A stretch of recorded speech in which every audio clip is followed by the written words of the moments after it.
Now, Wave 31 Storm Tracker Chief Meteorologist Jeff Castle with 31 Triple Doppler.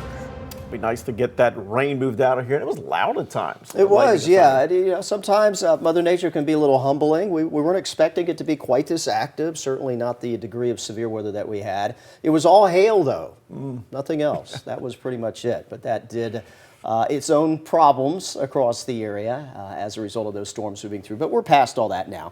Let's kind of recap it for you. We'll start you off with what's going on currently, and that is no severe weather, just a few rumbles of thunder amongst the rainfall, which is going to continue, it looks like, for a little while longer before winding down overnight tonight. 31 Triple Doppler will go ahead and focus in across the area. We'll take you east of I-65 first, Huntsville.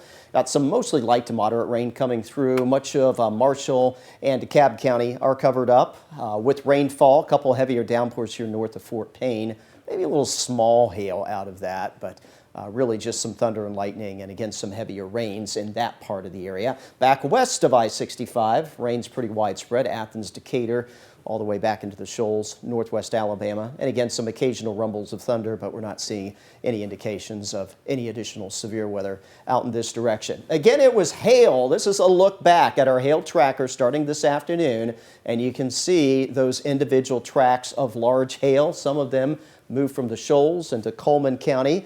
Had a few others that popped up and moved actually to the north and to the east across parts of Limestone and Madison County. But again, that large hail has come to an end. These are the reports of where we had quarter size or larger hail. Quite a few of those. Colbert into Franklin, Lauderdale County, Limestone, even parts of Madison County, Morgan County, down into Coleman County. And again, that was pretty well everything. One report of a little flooding there on the Coleman-Morgan County line.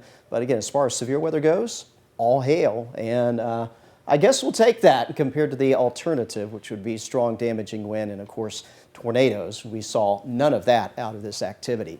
And thank you again to everyone who shared photos with me so that we could help tell the weather story.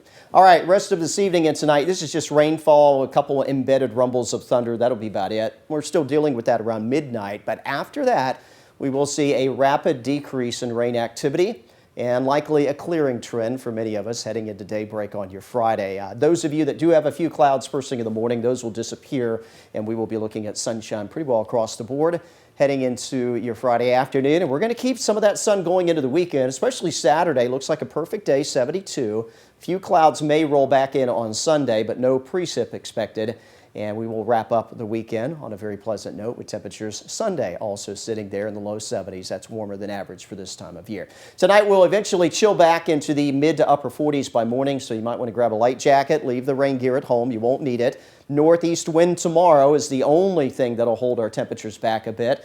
And even that, it's not going to be a significant cold wind. Plenty of sunshine. Will warm into the mid 60s by the lunch hour, and expect to reach the upper 60s, and in some cases the low 70s tomorrow afternoon. We'll especially likely see 70 degrees from Decatur and back out points westward towards the Mississippi border. Those of you that don't see 70 tomorrow, you will over the weekend. 72 Saturday, 72 on Sunday. Those mornings will stay a little chilly, running in the 40s, but we will remain above the freezing mark. We head into next week, just a slightly cooler air mass coming in early into the week, so that drops us back into the mid-60s Monday, Tuesday, but we're quickly back into the 70s for the second half of the week.